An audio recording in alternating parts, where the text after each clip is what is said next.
तो हम फिर से लेकर आ चुके हैं आप लोगों के लिए शाम की सभी ताज़ा और बड़ी खबरें। एक एक कर आपको सारी खबरों की जानकारी देंगे आज देश दुनिया में क्या कुछ हो रहा है। दरअसल सबसे पहली जो बिग ब्रेकिंग निकल आ रही है, आप लोग बताते 25 सीटों पर फिर से रिकाउंटिंग। जी हां, मोदी सरकार की उड़ी हवाइयां कि कहीं हमारी धांधली की पोल ना खुल जाए, इसके बारे में आपको विस्तार से बताएंगे। वहीं पर दूसरी बिग ब्रेकिंग में हम आपको बताएंगे नीतीश के घर के बाहर जमावड़ा। जी हां, तेजस्वी यादव के समर्थकों ने किया भयंकर हंगामा, कहा धांधली की गई है वोटों में। जी हां, इसके लेकर नीतीश के घर को घेरा गया है नीतीश सरकार के, इसके बारे में भी आपको विस्तार से बताएंगे। वहीं पर तीसरी बिग ब्रेकिंग में हम आपको बताएंगे एनडीए में जबरदस्त तरीके से फूट, कांग्रेस उठाएगी फायदा। जी हां, मांझी और आप लोगों को बता दें मांझी और कई लोग संपर्क में एक बार फिर से, यानी कि तेजस्वी यादव का सीएम बनना हो सकता है कंफर्म, इसके बारे में आपको विस्तार से बताएंगे।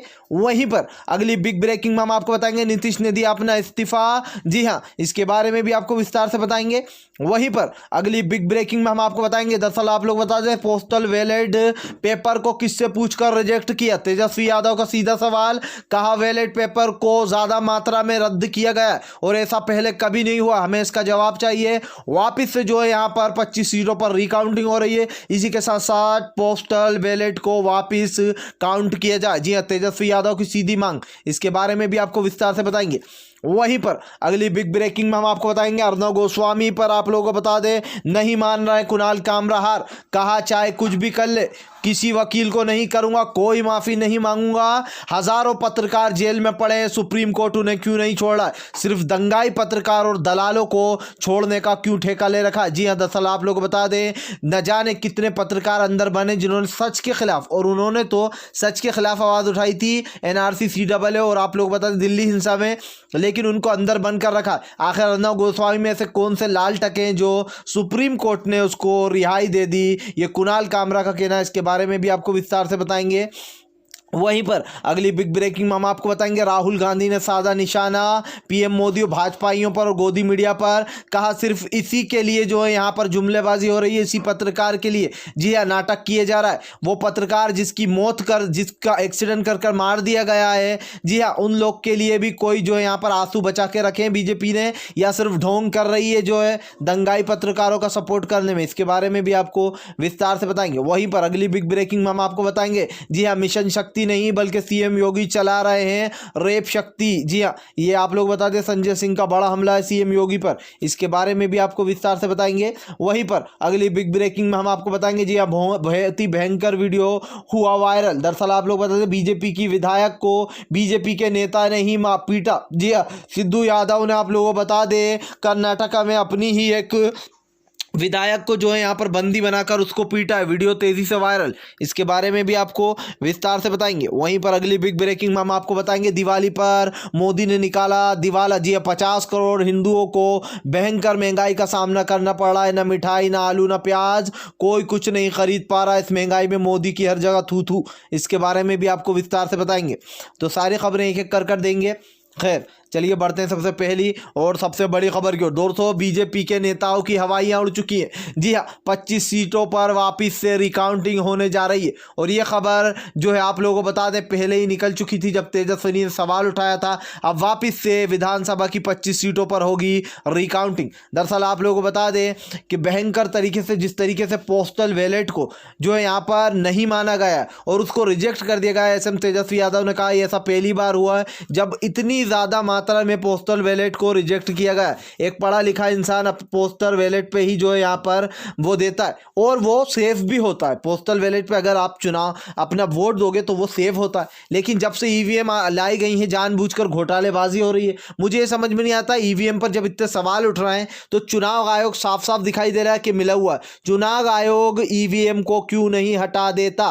अगर नहीं सुना तो फिर से सुना दूं, ईवीएम को चुनाव आयोग क्यों नहीं हटाता? ये मेरा सीधा सवाल है जनता का, कि भाई जनता के सवाल उठ रहे हैं, चुनाव आयोग जिस तरीके से मोदी आयोग बन चुका है इसका जवाब क्यों नहीं देता?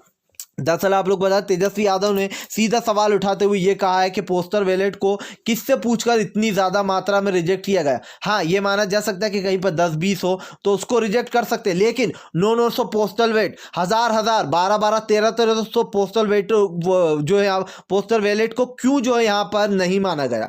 अब आप खुद सोचिए, ये सोचने वाली बात है। खैर चलिए हम बढ़ते हैं एक और अगली बिग ब्रेकिंग की तरफ।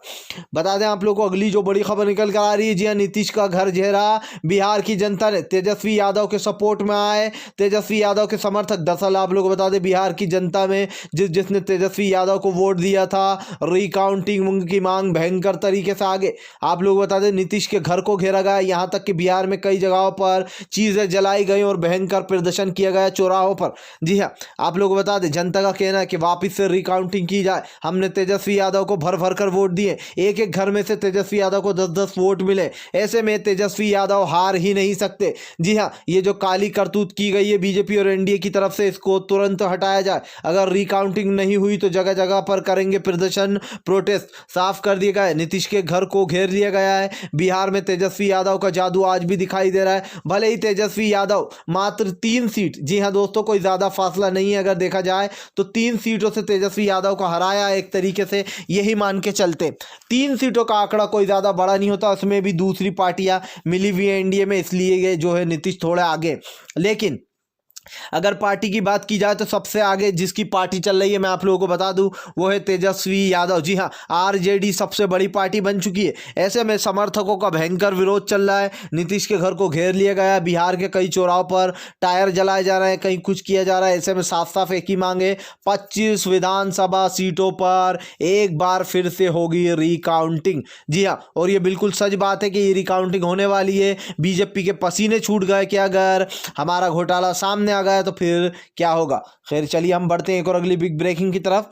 बता दें आप लोगों को, कांग्रेस का बी प्लान हो चुका है शुरू। जी हाँ, दरअसल आप लोगों को बता दें, निर्दलीय दल जीतराम मांझी और मुकेश साहनी संपर्क में आ गए कांग्रेस के। दरअसल आप लोगों को बता दें, दोनों को डिप्टी सीएम का पद दिया जा सकता है, मांझी और आप लोगों को बता दें मुकेश साहनी को। ऐसे में मुकेश साहनी की सोच कभी भी बीजेपी से नहीं मिली, यहाँ तक कि मोदी जी का पुतला भी फूंक चुकी है। जी हाँ, आप लोगों को बता दें, अब माना जा रहा है कि कांग्रेस लगातार संपर्क में लेने की कोशिश कर रही है कि किसी भी तरीके से जो यहाँ पर महागठबंधन की सरकार बन जाए। आपको ये तो याद ही होगा किस तरीके से शिवसेना जो है, कांग्रेस जो है शिवसेना को दे दिया था अपना समर्थन, जिसकी वजह से जो यहाँ पर उद्धव ठाकरे सीएम बन पाए थे। और वैसा ही गेम इधर भी किया जाएगा। जी हाँ, बिहार में भी वही गेम करने की तैयारी कर रही है कांग्रेस। तेजस्वी यादव ने भी अपने बंदों को लगा दिया काम पर और बी प्लान जो है वो शुरू हो चुका है, यानी कि अब कई विधायकों को तोड़ने की कोशिश। ऐसे में अगर सीताराम मांझी और मुकेश साहनी और जो मेन गेम चेंजर बनेंगे वो होंगे असद ओवैसी। जी हाँ, एमआई चीफ असदुद्दीन ओवैसी का तख्ता पलट गेम आएगा सामने। तो ऐसे में बताया जा रहा है कि जल्दी ही जो है यहाँ पर सपोर्ट मिल सकता है। खैर चलिए हम बढ़ते हैं एक और अगली बिग ब्रेकिंग की तरफ। बता दें आप लोगों को, संजय सिंह का, जी हाँ, भ्रष्ट बीजेपी नेता सीएम योगी पर भयंकर विरोध। संजय सिंह ने कहा, एक तरफ योगी दिखावे के लिए चला रहे हैं शक्ति मिशन, तो वहीं रेप मिशन चल रहा है पूरे यूपी में। दरअसल आप लोग बताया, संजय सिंह ने बड़ा हमला बोलते हुए कहा, आज यूपी में लगातार लड़कियों के साथ दुर्व्यवहार किया जा रहा है। जी हाँ, कहीं पर लड़कियों को छेड़ा जा रहा है तो कहीं पर दलित समाज की बेटियों के साथ बलात्कार किया जा रहा है। क्या इन चीज़ों को भूल गई है योगी सरकार? यह सिर्फ दिखावा हो रहा है शक्ति मिशन का। आए दिन जो है यहाँ पर यूपी जंगल राज बन चुका है। जी हाँ, मुझे पीएम मोदी की बात याद आ गई, जिस तरीके से उन्होंने कहा था कि इस जंगल का युवराज है तेजस्वी यादव, और मैं कहता हूं कि जंगल के युवराज है सीएम योगी। जी हाँ, मोदी जी को थोड़ी सी गलतफहमी हो गई थी, कहने में उन्हें नाम लेना था सीएम योगी का, क्योंकि जिस तरीके से लगातार आप लोग बता दें यूपी में एक के बाद एक कालाकांडी हो रही है, उसको लेकर विपक्षियां लगातार हमलावर हैं। अब संजय सिंह ने हमला बोलते हुए कहा कि जिस तरीके से बीजेपी की सरकार लगातार ये चीज़ें छुपाने की कोशिश कर रही है, एक भी गोदी मीडिया नहीं बताती किस तरीके से जो यहाँ पर एक के बाद एक आप लोग बता दें यूपी में लड़कियों के साथ बलात्कार किया जा रहा है, वहाँ पर लड़कियों को छेड़ा जा रहा है। उसके बाद सीएम योगी ने चलाई है जो मिशन शक्ति, अब जो है मिशन रेप चलाना चाहिए उनको, क्योंकि यूपी में वही हो रहा है, संजय सिंह का बड़ा हमला। खैर चलिए हम बढ़ते हैं एक और अगली बिग ब्रेकिंग की तरफ।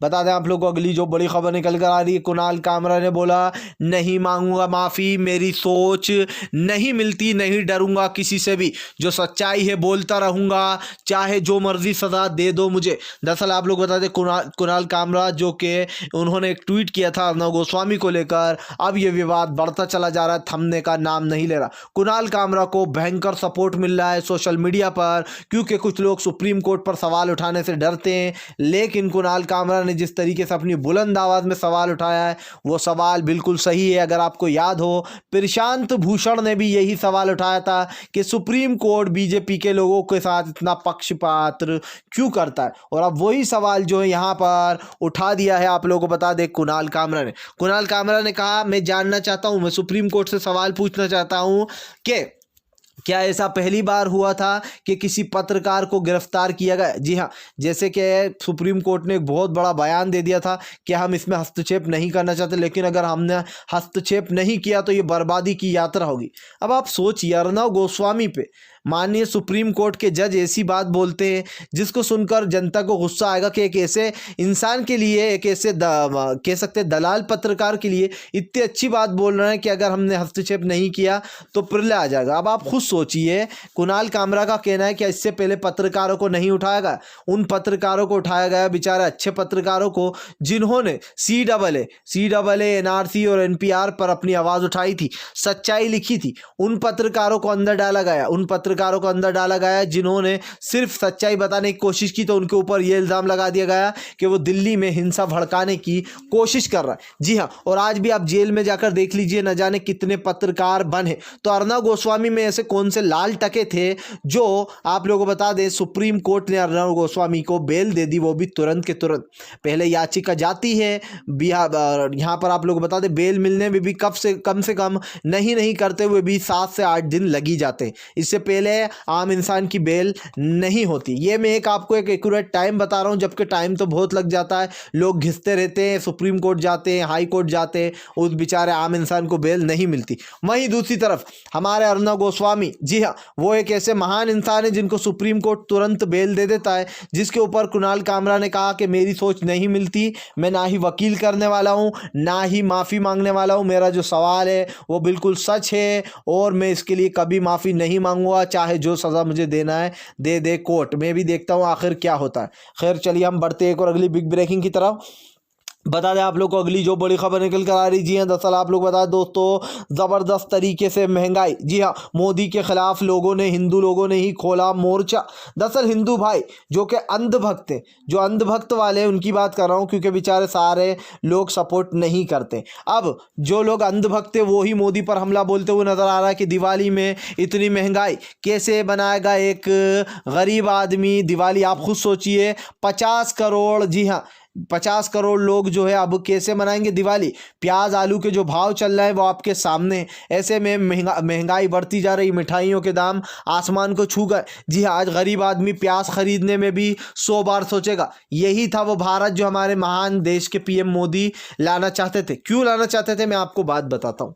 देखिए, हमारे मोदी जी ने आने से पहले कहा था कि हम इस भारत को एक नया रुख देंगे, एक नई वो देंगे उड़ान। अब देख लीजिए आप, आज जो भारत में जो हाल हो रखा है, एक गरीब आदमी प्याज खरीद कर भी नहीं खा पाएगा। फुलझड़ी खरीदना तो दूर, वो खाने के लिए प्याज भी नहीं खरीद पाएगा। एक गरीब इंसान को मिठाई तक नहीं मिल पाती दिवाली पर, वो मिठाई को जो खरीदने में 100 बार सोचता है। अब तो ऐसे हालात होगा कि मिठाई तो दूर की बात है, इंसान प्याज और आलू खरीदने में भी 100 बार सोचेगा कि मेरे पास पैसा है या फिर नहीं है। जो कल की मैंने दिहाड़ की कमाई थी उसमें आलू प्याज ले पाऊंगा या फिर नहीं, और दूसरे फिर वो कहाँ से चलाएगा। तो आप खुद सोच लीजिए, इस दिवाली में इतनी भयंकर महंगाई आज तक नहीं देखी। खैर चलिए हम बढ़ते हैं एक और अगली बिग ब्रेकिंग की तरफ। बता दें आप लोगों को अगली जो बिग ब्रेकिंग निकल कर आ रही है, एनडीए में भयंकर तरीके से फूट पड़ चुकी है। जी है दोस्तों, आप लोगों को बता दें एनडीए के कई लोगों के बगावती सुराय सामने। दरअसल आप लोग बता दें एनडीए और जिस तरीके से बीजेपी में माना जा रहा है तानाशाही तन चुकी है। जी हाँ, एक तरफ तो लोजपा यानी कि एलजेपी को जिस तरीके चिराग पासवान ने नीतीश के वोट काटने की कोशिश की, उससे नीतीश नाराज है। दूसरी तरफ नीतीश ने अपना फिलहाल दे दिया है इस्तीफा। इस्तीफा। जी हाँ, अगले पद के लिए 15 नवंबर के दिन बैठक होने वाली है दिवाली के बाद। ऐसे में माना जा रहा है कि फिर से जो यहाँ पर प्रस्ताव देते हुए नजर आएंगे नीतीश। अब सबसे बड़ी बात यह आ जाती है कि सरकार के पास ज़्यादा बहुमत नहीं है। देखा जाए तो तेजस्वी यादव बहुत कम वोटों से पीछे हैं, जो कि वो अगर चाहें उनको सपोर्ट मिले तो 2 मिनट में पीछे छोड़कर वो सीएम बन जाएंगे। और ये मुझे लग रहा है तख्ता पलट होने वाला है, क्योंकि एक बार फिर से दिखाई दे रहा है कि पलटू राम पलटी मार सकते हैं। और वहीं दूसरी तरफ अगर पलटू राम ने पलटी नहीं भी मारी तो तेजस्वी यादव दिखा देंगे खेल और अपना बी प्लान के जरिए वो बन जाएंगे सीएम अगले। आपको क्या लगता है, इस सच बताइएगा, बिहार का सीएम कौन होना चाहिए? एक निष्पक्ष तेजस्वी यादव जैसा युवा जिसने एक दिन में जो यहाँ पर 19 रैलियां करके देश की बिहार की जनता को, बिहार के राज्य को ये बताया, इस राज्य की जनता को कि वो नौकरियां देंगे 10 लाख लोगों को, बिहार की गरीबी दूर करेंगे। या फिर जो है यहाँ पर आप लोगों को नीतीश कुमार जैसा पलटू राम जो कि कभी भी कहीं पर भी पलट जाते हैं और अभी तक 15 साल में बिहार के लिए बीजेपी और नीतीश ने कुछ नहीं किया। अगर आप भी शांतिपूर्ण ढंग से पीएम की इन सभी गलत नीतियों का दिल से विरोध करते हो तो इस वीडियो को दिल से लाइक करके हमारे चैनल को सब्सक्राइब करके अपना समर्थन ज़रूर दर्ज कराएं, क्योंकि हम एक ऐसे निष्पक्ष पत्रकार हैं जो कि आप तक सिर्फ सच और सच पहुँचाने की कोशिश करते हैं। तो हम मिलेंगे आपसे नेक्स्ट वीडियो में, तब तक के लिए वंदे मातरम। जी।